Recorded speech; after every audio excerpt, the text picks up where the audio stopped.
At syempre, ang isa sa pinakamahalaga rin yung ikaapat na factor na dapat nating paghandaan. Nandyan yung pagkain at saka mga gamot, which is isang ring part na sistema sa ating negosyo ng pagbababoyan.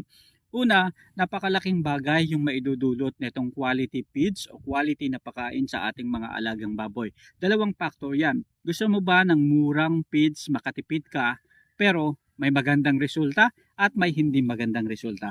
Mabagal na paglaki ng baboy o mabilis na paglaki ng baboy kahit mura. So make sure na kapag kukuha tayo ng feeds, i-consider natin yung mga factor. Tanungin natin yung ating mga katropa na may kasanayan, may karanasan na sa negosyo ng pagbababoyan kung ano ba yung mga ginagamit nila. Kasi meron na silang basis, meron na silang idea kung paano ba yung magiging resulta nitong pag-aalaga ng baboy kung yun yung ipapakain sa ating mga baboy. Ngayon, kung bago yung feeds na gagamitin natin, tiyakin lang natin na quality feeds pa rin yung binibili natin.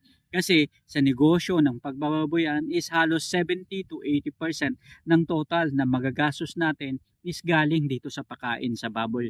Kaya importante na sa bawat gastos natin, ito ay magresulta ng isang maganda, makabuluhan at syempre isang malaking baboy. 'Di ba? Yan naman talaga yung gusto natin, 'di ba? At syempre, epektibong paraan ng mga pagbibigay ng mga supplemental na gamot at vitamin sa ating mga alagang baboy. Hindi na pwede yung basta-basta mag-aalaga tayo ngayon.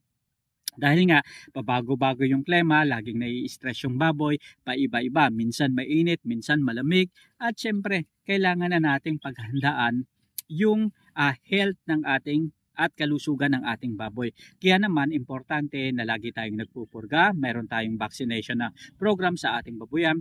Ibig sabihin, nagpupurga tayo regularly, nagkakaroon tayo ng check-up sa ating mga baboy, nagsusuka, nagtatai at kung ano-ano pa, pagbibigay ng mga bacterid, at syempre pagbibigay ng mga vitamin Betrasin Gold, vitamin B complex, iron at kung ano-ano pa. So importante na maialay natin yan at magkaroon tayo ng sapat na sistema kung kailan natin yan dapat ibigay sa ating mga alagang baboy. Remember, na sa negosyong ito, napakalaki na ng ginagastos ng mga magbababoy at puhunan na binibigay ng isang magbababoy sa pag-aalaga ng isang baboy pa lang. Kaya importante na suportahan natin tamang pagkain, lalong-lalo na kung partner ang pinag-uusapan natin, at syempre tamang pag-aalaga, tamang suporta pagdating sa kanilang kalusugan at yung tinatawag na biosecurity. Pinaka-importante yan sa panahon ngayon at isang concern ng mga hog raiser. Ayun.